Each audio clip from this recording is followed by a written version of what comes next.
by Aditya Recording Studio, Mazhagar, Gopalganj। जब दोसरे से प्यार हो गईल बा सनम तो साफ साफ कहबा हो भूल जाइब हम।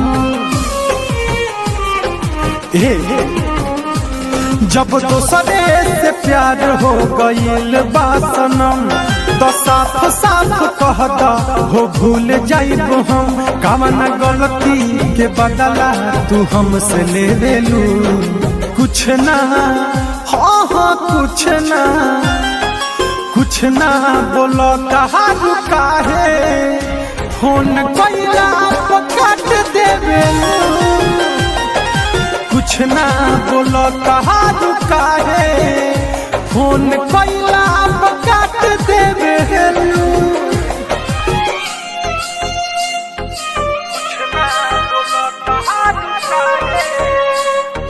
Music by Gaurav Roshan।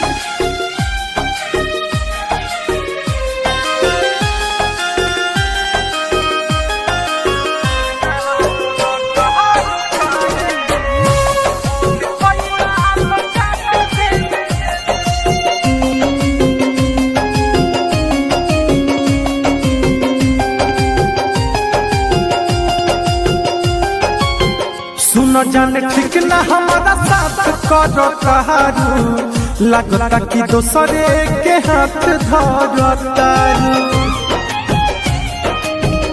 अरे कुछ बोला। सुनो जान ठीक ना हमारा साथ करो तारू लगता कि दोसरे के हाथ धरतारू। देखते हमारा के मुहावा उलट देवेलू कुछ ना, हाँ हाँ कुछ ना बोलो तहारू काहे फोन कैला काट देवे। कुछ ना बोलो तहारू काहे फोन कैला काट देवे।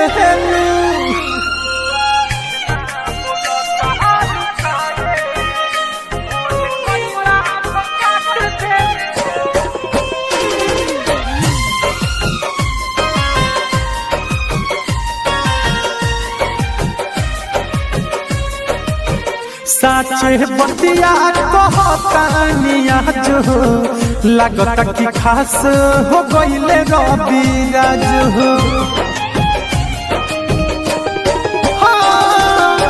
साचे बतिया कहतानिया जो लगता कि खास हो गईले रविराज हो।